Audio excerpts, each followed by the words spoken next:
আপনাদের থেকে জানার অনেক কিছু আছে। যদি মেহেরপুর হবে রাজধানী, কিভাবে ঘুরপাক খেয়ে, যারা জানেন তারা বলবেন কমেন্টে, কিভাবে ঢাকা শহর হয়ে গেল রাজধানী। তিনজন ভাই এসেছেন। আপনার বাড়ি কোথায়? মেহেরপুর। আপনার? মেহেরপুর। আপনার? মেহেরপুর। আমাদের এই ভাই যাবেন মেহেরপুর থেকে এসেছেন আমাদের ভিডিও দেখে। কিন্তু আলহামদুলিল্লাহ তিনজনেই মেধাসম্পন্ন ব্যক্তি, যোগ্য সম্পন্ন ব্যক্তি। এমন কিছু প্রশ্ন করেছেন, মনে হলো সেই প্রশ্নগুলো আপনাদেরও জানা উচিত। একটা ছোট্ট প্রশ্ন, সকল প্রশ্নের জবাব তো আর নিতে পারবো না, একটা বলি। এয়ারপোর্টে যাওয়ার পর পরিবারের 10 জন সদস্য আসলো বিদায় দেওয়ার জন্য, কিন্তু ওখানে গিয়ে দেখেন তারা মগবাজার ঘুরায়, অমুক অফিস ঘুরায়, আগামীকালকে রাত 1টায় সবাই রেডি। আসার পরে জানতে পারলো, বললো যে আজকে আপনার ভিসা টিকিট ক্যান্সেল, আজকে যেতে পারবেন না, আবার 10 দিন পরে আসেন।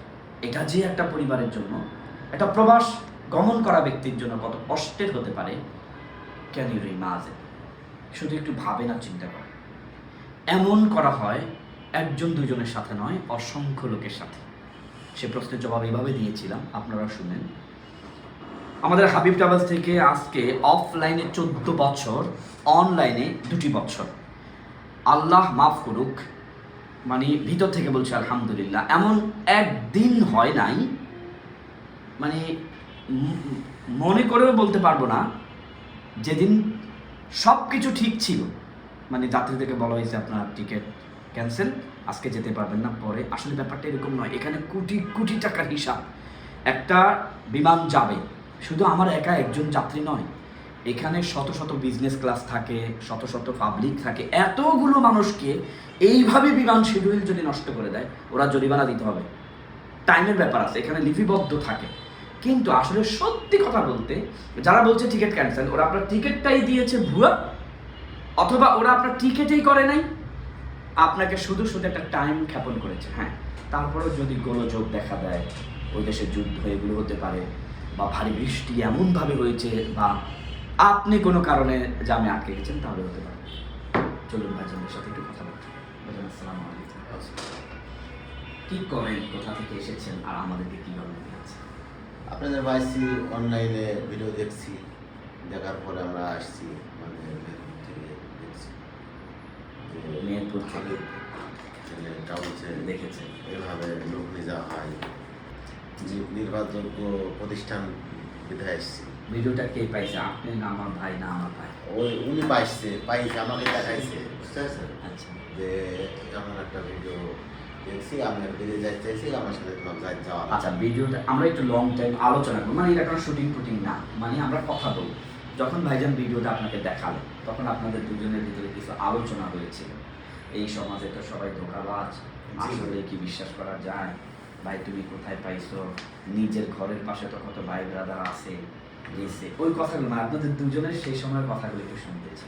হ্যাঁ, এমন তো হয়েছে যে আমরা ঢাকায় যাবো, ঢাকায় এত দূরে কষ্ট করে, ঢাকায় থেকে লোক, আমার কি বাড়ির কাছ থেকে লোক নিচে, পাশের গ্রাম থেকে একজন নিয়ে যাইছে, এমন হয়েছে। আমরা ভাবছি যে না, আমরা যদি নিজে যাই, যদি সেই জায়গায় যাই, কথা বলি, তারা তো এইভাবেই অফিসের মাধ্যম দিয়ে যায়, কথা বলি, তারা লোক নিয়ে যায়। অবশ্যই এখান থেকে নিয়ে তো কোনো অফিসে দিতে হবে। হ্যাঁ, অবশ্যই। তাদের অফিস নাই, তখন আমরা ভাবলাম যে অফিসে যাই, তার সাথে আলোচনার সাপেক্ষে যদি ভালো লাগে যে ওই অফিস থেকে যাবো, তাহলে ভালো লাগার মধ্য দিয়েই আমরা একটা মিলে যাওয়ার পথে যাত্রা হবে। এই উদ্দেশ্যে আপনি অফিসে আসছেন। তো ভাইজান, আপনি যখন আমাদেরকে পাইছেন প্রথম, হ্যাঁ, উদ্দেশ্য কি, মানে কি কাজে যেতে চান বা কি? আমি প্রথমত আপনাদের ইউটিউবের মাধ্যমে পাইছি যে ওটা মনে করেন যে আমি যেহেতু মনে করেন যে আমার একটা ব্যবসা প্রতিষ্ঠান আছে। মাশাআল্লাহ, কিসের? হোল্ডিংয়ের একটা ব্যবসা প্রতিষ্ঠান আছে, বুঝেছেন? আমি মনে করেন আমার দোকান পাশেরও আছে অলরেডি, দোকান পাশে ছেলেগুলো কাজ করে আমার সাথে। মাশাআল্লাহ। কারণ মনে করেন যে আমার একটা, যেহেতু আমি যার দোকানে কাজ করছিলাম, বুঝেছেন, উনি থাকে হচ্ছে লিবিয়ায়, আমার উস্তাদ। আচ্ছা, মাশাআল্লাহ। উস্তাদ একদিন মনে করেন যে বললো যে আমার এখানে লোক দরকার। আচ্ছা, এই জন্য মনে হয় আমার ব্যবসা প্রতিষ্ঠান আছে, তারপরে লোক দরকার, কেমন উস্তাদের কথা হয়েছে, এখন যাওয়া যায়। তারপরে উস্তাদ মনে করেন যে আজ না কাল, আজ না কাল মনে করেন যে ঘুরাইছে, বুঝেছেন? উস্তাদ থাকে লিবিয়ায় থাকে। লিবিয়া তো মরণ ভাত, কেমনি কি? ওস্তাদ কিভাবে গেছেন এই নৌকাতে ইয়ে করে ফেলে? না। লিবিয়া নাম শুনলে তো কলিজা কম্পন সৃষ্টি হয়। নৌকার মধ্যে নিয়ে নাবে, হ্যাঁ নৌকাতে নিয়ে এটা লিবিয়াই করে। আল্লাহ মাফ আমার হচ্ছে আমার ওস্তাদ মেলা দিনে গিয়েছে, ওটা যাওয়ার পরে এখন আমি তো নিজের চোখে দেখা জিনিস না, এখন আচ্ছা। মনে করেন যে ওস্তাদের মুখে শোনা যে ওখানে এক কন্ট্রাক্টরের সাথে মানে হাত পেরে মনে করেন যে একটা দোকান পাশার মানে রেস্টুরেন্টে বসেছে, বুঝেছেন, দোকান বসেছে যে ওইটা মনে করেন যে আমাদের এলাকায়? উনি হচ্ছে আপনাদের এটা আমার আর এটা দিতে ডাকেন আপনার হাতে ছিল। বুঝেছেন যে এটা মনে করেন যে উনি আমার ওস্তাদ বলছে যে এটা লোক লাগবে, তুমি তো আমার কাজ করছো, তুমি একটু আসো। এটা মনে করেন আমার 200-300 মাস তারপরে ওস্তাদ বলেছে বলে আমি একটু 5 ফুটা করা হয়েছে, কারণ 5 ফুটা করা গেছে সেহেতু মনে করেন আমার আর একটা জিনিসের পরে একটা মানে শুরু করে ফেললে আর তো মনে হয় সেই জিনিস কথা ভালো লাগে না। তো এখন এখন মনে হচ্ছে যে ব্যবসা করতে যাই হোক যাইতে হবে, যেহেতু না, খরচ করে অবশ্যই, ফেলেছি যেহেতু আমি মন ঘুরে আর গেছে। মন ঘুরে গেছে সে এখন এখন মনে করেন যে উস্তাদ যখন পাইলো না তখন এটা হেরাল দিয়ে এটা ভিডিও দেখা, এখন আপনার মাধ্যমে ভিডিও দেখিছে একটা, এই জন্যই আপনাদের এত দূরে আসা আমার। এখন মনে করেন যে আমি ওলিয়ার কাজে কাজ করি, বুঝতে দীর্ঘ মনে করেন যে 8-9 বছর ধরে ওলিয়ার কাজ করি। এখন মনে করেন যে যদি ওলিয়ার কাজ হয় তাহলে মনে করেন যে আমি আগাইতে পারি। মাশাআল্লাহ। আপনি এখন আমার সাথে যে ভাষায় কথা বলছেন এটা কি আপনাদের মেহেরপুরের ভাষা?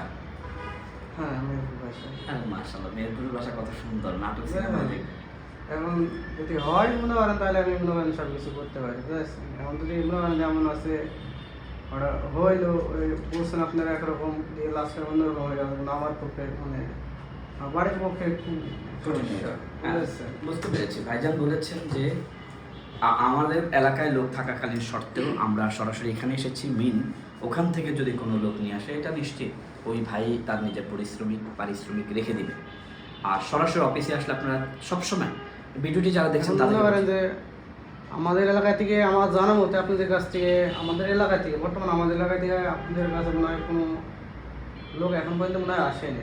মেহেরপুরের কোন জায়গায়, মেহেরপুর জেলায়? বাউন্ডি কোন মানে কোন জেলা মেহেরপুর জেলা কুষ্টিয়ার পাশে কোন বিভাগ? খুলনা বিভাগ। ও হো হো হো হো। খুলনা বিভাগ থেকে অসংখ্য লোক আসছে, বিশেষ করে খুলনা থেকে, কিন্তু মেহেরপুর গাংনী থেকে আসলে আপনারা কি আমাদের সব ভিডিও দেখেছেন? আমি আমাদের প্রায়- প্রায় ভিডিও ধরুন 3-4 দিন ওটা হচ্ছে আমার পাসপোর্ট করা মাস 3 পরও বেশি হবে পাসপোর্ট করা, কারণ পাসপোর্ট উস্তাদ যখন আর মানে হাল সাইড দিয়েছে তখন মনে হয় তখন নেটে ভিডিও দেখি। হ্যাঁ, তারপরে এই ভিডিও আমার ফোনে মেলা করে আছে আপনাদের দেখছেন, কিছু কিছু ডাউনলোড করে দেওয়া হয়। এখন এই জন্য মনে করেন যে একটা সময় বেরি এত দূর আসা, বুঝতে মাশাআল্লাহ, এটা শুনে খুশি হলাম। অসুবিধা নাই, আমরা আরো সৌভাগ্য আমাদের বাংলার আনাচে কানাচে এভাবে ধীরে ধীরে ছড়িয়ে পড়বে। হোক না আজ মেহেরপুরের প্রথম ভাই, হয়তোবা ওনাকে দেখে আরো হাজারো ভাই মেহেরপুর থেকে আসবেন। তো এভাবেই আরো বাংলাদেশ কথা কাজে মিল থাকলে অবশ্যই মনে করেন যে দালালের মাধ্যমে না এসে সরাসরি এখানে আসবে।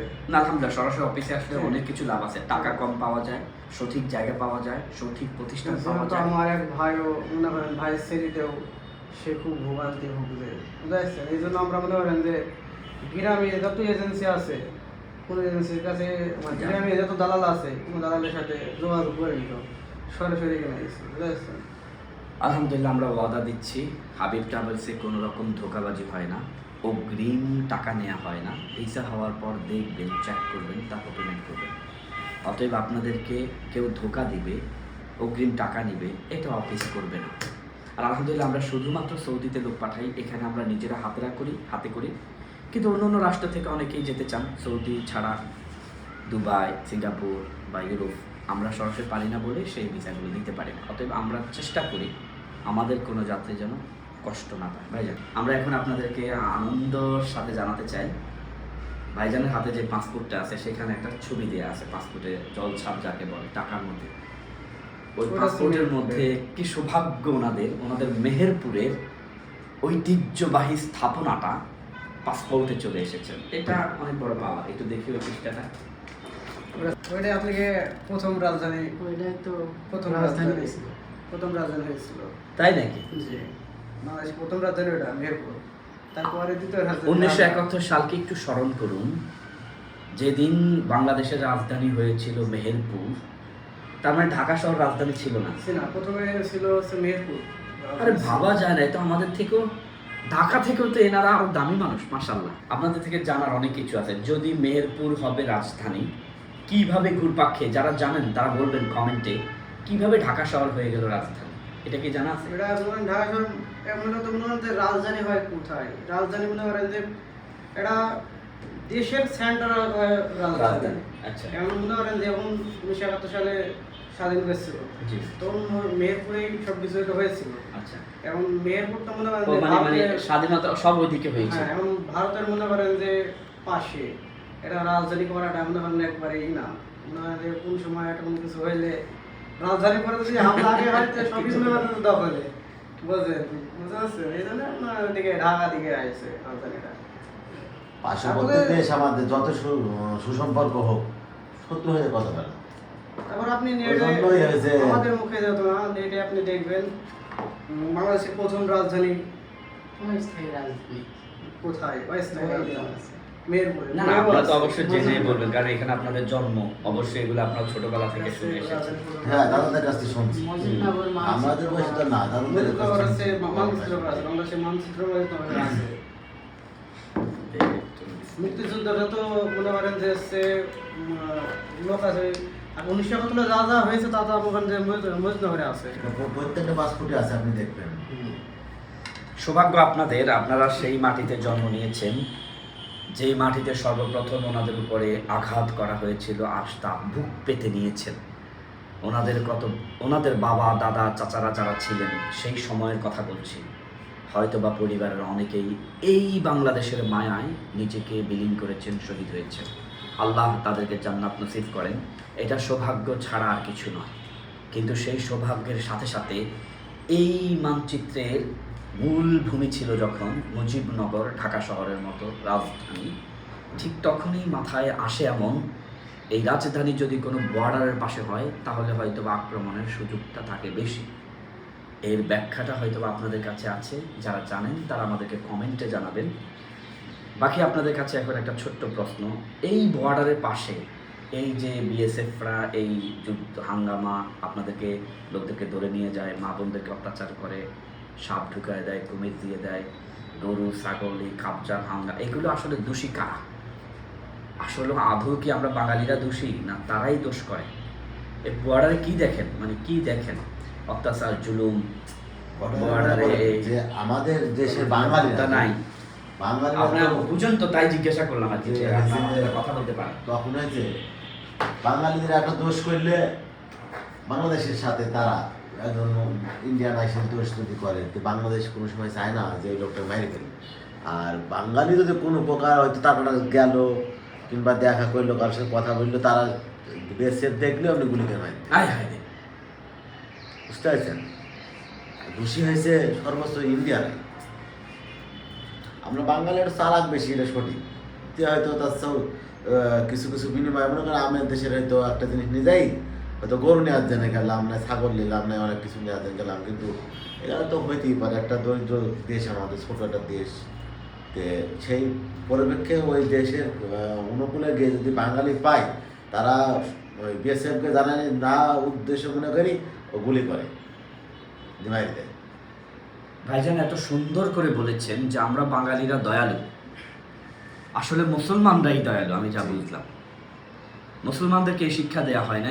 ওনারা যদি কেউ এই দিকে আসে, বুঝায় শোনায়, ভালোবাসা ভ্রাতৃত্ব দিয়ে হয়তো বা তাদেরকে সাপোর্ট দেওয়া হয়। কিন্তু যখন আমাদের বাংলাদেশে কেউ গরু চড়াতে যায়, আত্মীয়র সাথে একটু ঠকে দিল, দেখা তাতেই ফায়ার।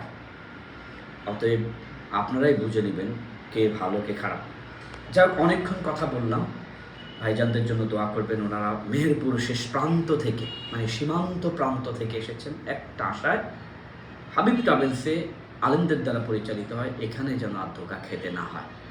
ভিডিওটি শেষ প্রান্তে থাকছি, দোয়া করবেন। আরও যারা আছেন বিশ্বময় ভালো থাকবেন, যারা প্রবাসে যান, যারা প্রবাসে যাবেন, সবার পরিবার ভালো থাকুক।